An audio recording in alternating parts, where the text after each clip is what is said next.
Hi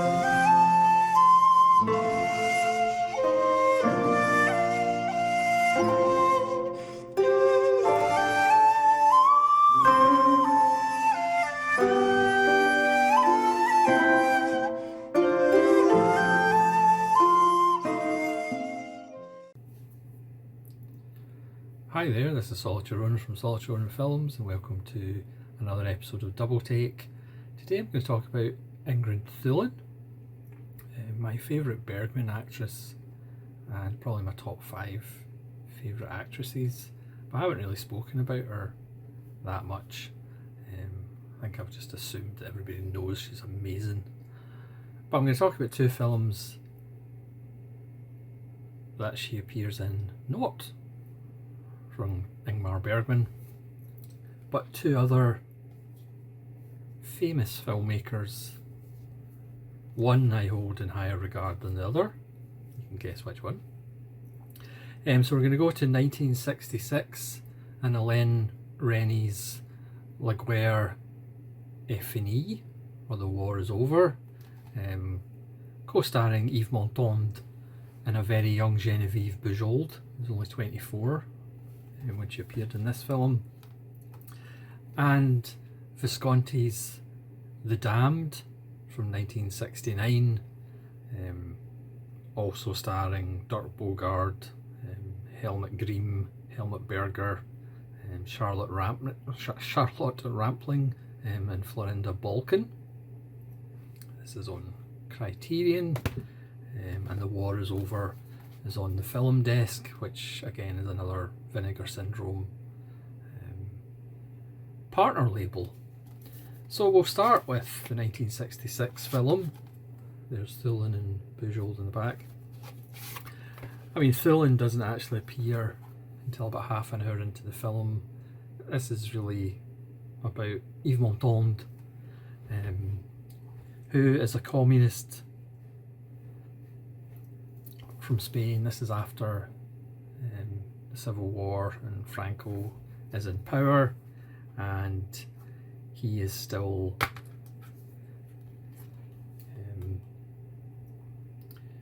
doing things for the communists, which involves kind of bouncing between 2 countries, helping out people who have been captured and imprisoned. Now, this is not a James Bond film.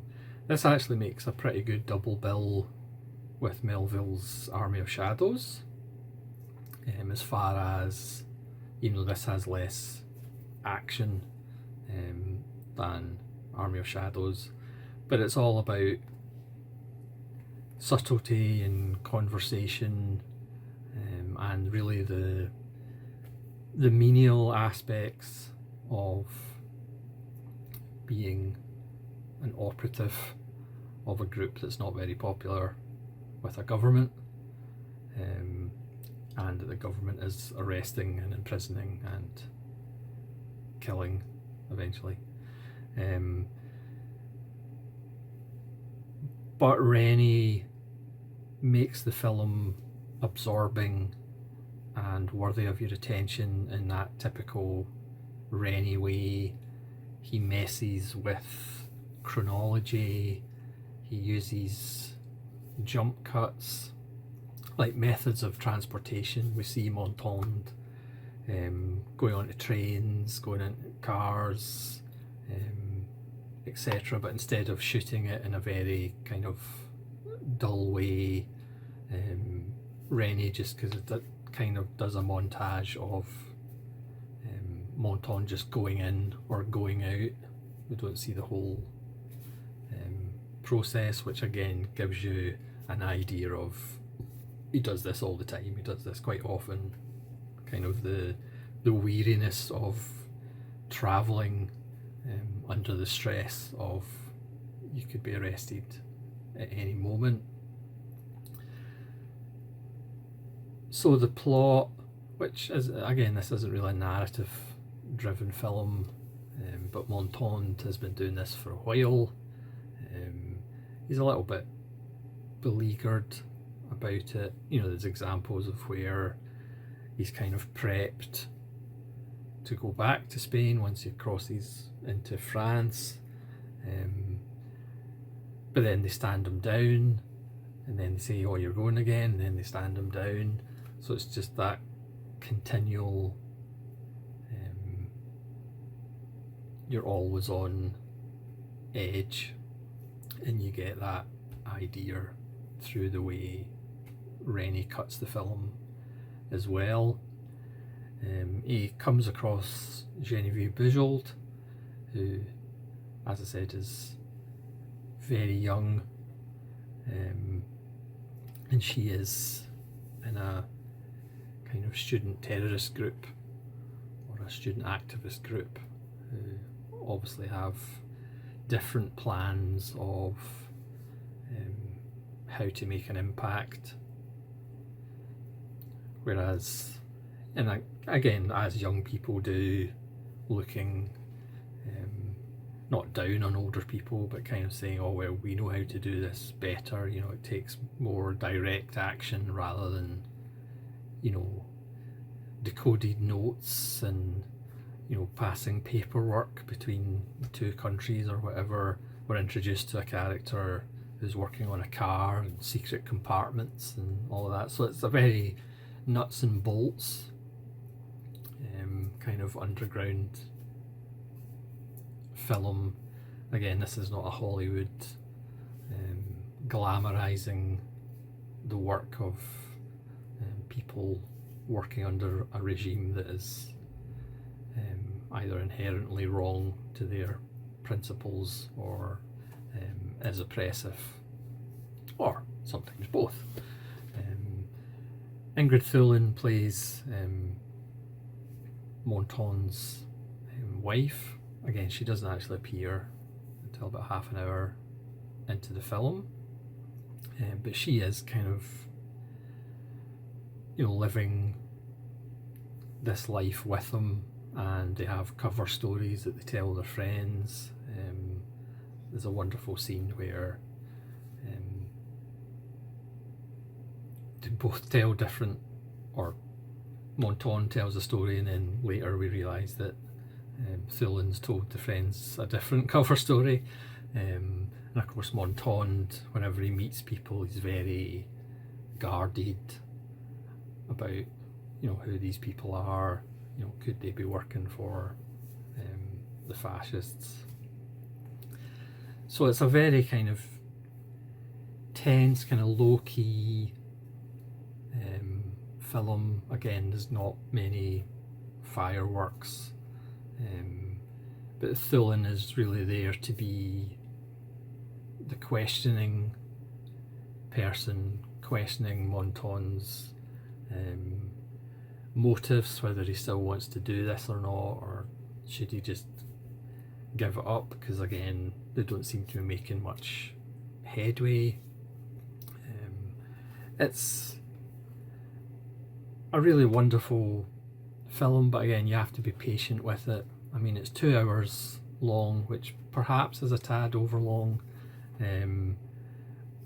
but again, Monton is always magnetic, as is Thulin, and Bujold gives a wonderful little turn, even though she is young. I actually thought she looks younger than 24, because I kept thinking, well, Dead Ringers was in the late 80s, 88 I think. Yeah, so this is another wonderful Rennie film. I wouldn't say it's top shelf Rennie, but then his top shelf is pretty high. There's extras. You get a 1949 short film, Guernica by Rennie and Robert Hessens, which I already have on a Blu-ray of 5 Rennie shorts that I have. There's writings in the booklet by George Semprin, Marguerite Duras, Michelle Kane and Andrew Saris. There's an interview with Rennie by Robert Benioun, and there's new translations by Nicholas Elliott and Craig Zeller, and there's a new trailer by Zach Clark. So more Monton and Thulin greatness. Thulin does have a habit of taking her clothes off in films. She takes her clothes off in both these films.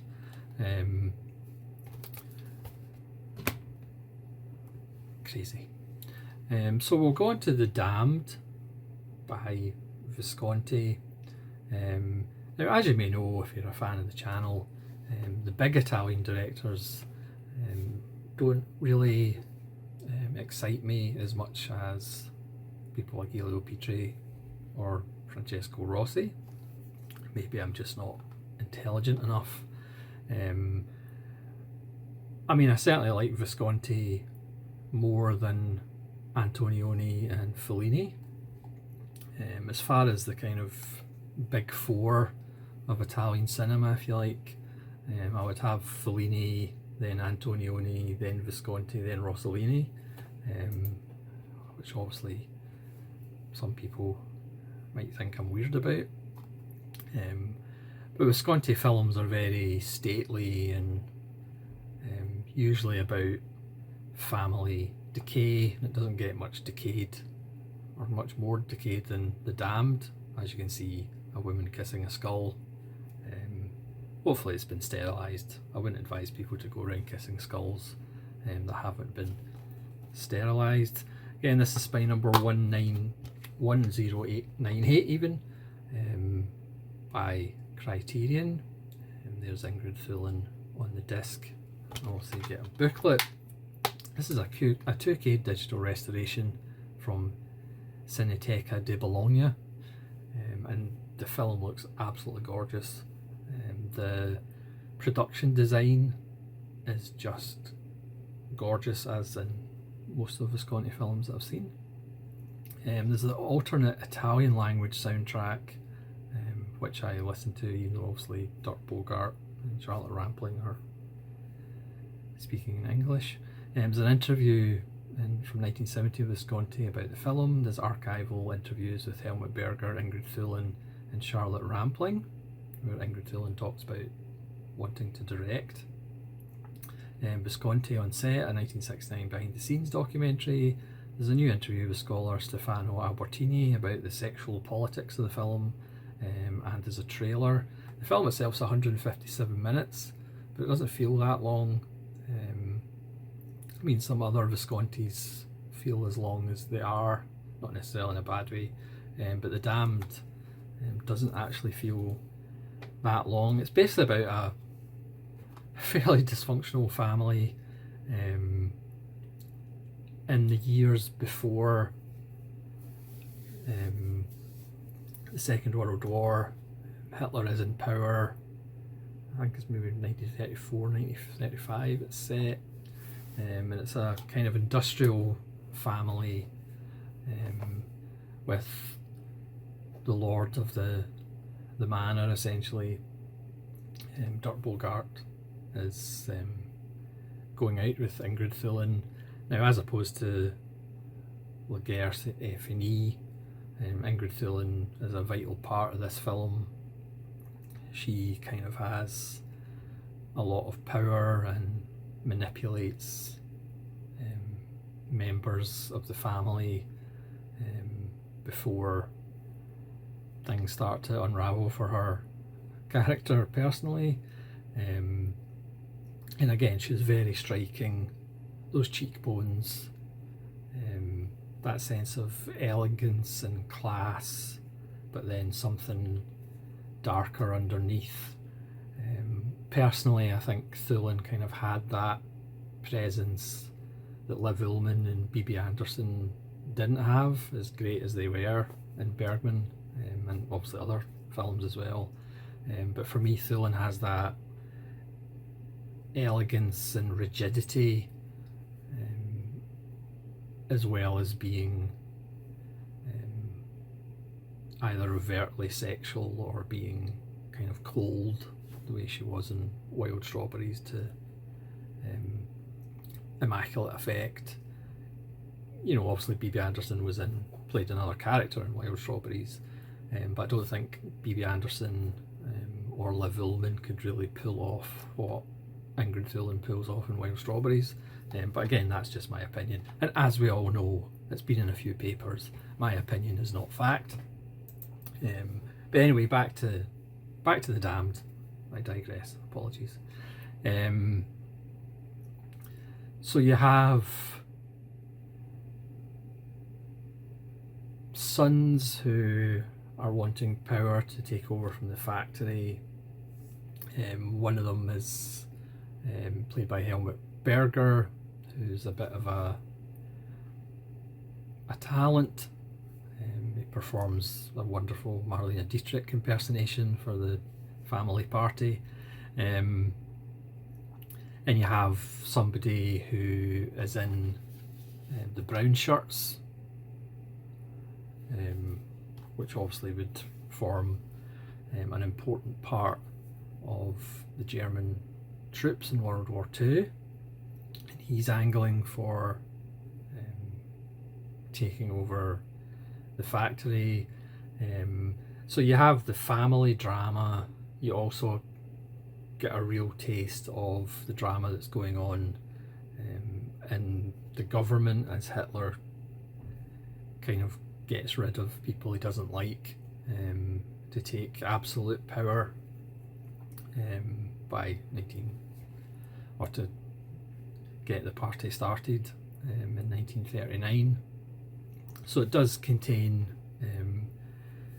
quite wonderfully evocative and brutal scenes of the original Night of the Long Knives, where the leadership in the brown shirts was essentially slaughtered by Hitler, so he could control that and not have any dissenting voices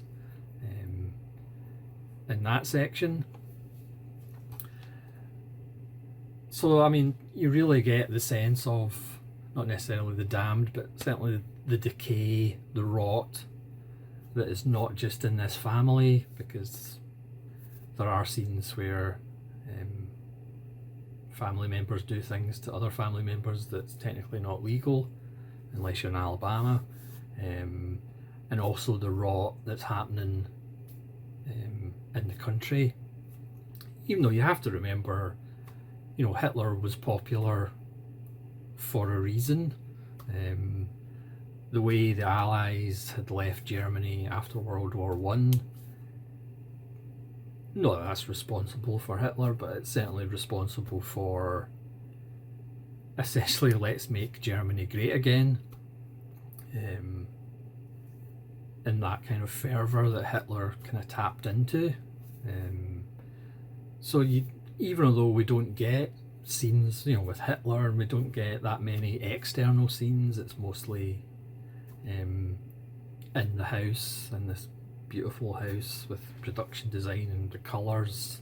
It's almost a little bit Bava-esque, the colour scheme in some scenes, and great performances. So, you know, as I said, we don't get external scenes, but you do get a sense of what's going on in the country at the time, and then obviously you do get the slaughter of the brown shirt leadership. So in some ways you could argue this is one of Visconti's more accessible films. Perhaps that's why I like it, because again, I'm simple. Dirk Bogarde, who'd obviously been Death in Venice as well, is wonderful. There's a great scene where he actually gets to explode, not literally, which I don't remember. You know, I haven't seen every Dirk Bogarde film obviously, but I haven't seen too many Dirk Bogarde films where he gets to go full like Rod Steiger or go full George C. Scott with absolute rage. There's wonderful scenes at a dinner table. One of the sons, because he's pretty much a communist, he has to kind of disappear. He's the one that's married to Charlotte Rampling, who again looks really young in this. I think this might have been in the first handful of films she ever made. Yeah, it's absolutely wonderful, and Thulin is just tremendous. I might actually put this up as almost her second best performance beside Wild Strawberries. because she wears the best clothes, she obviously looks the best, but you do get a sense of the power of her character as the matriarch of this family. Yeah, I won't say any more than that, but she certainly carries weight in the performance, and it's just quite wonderful.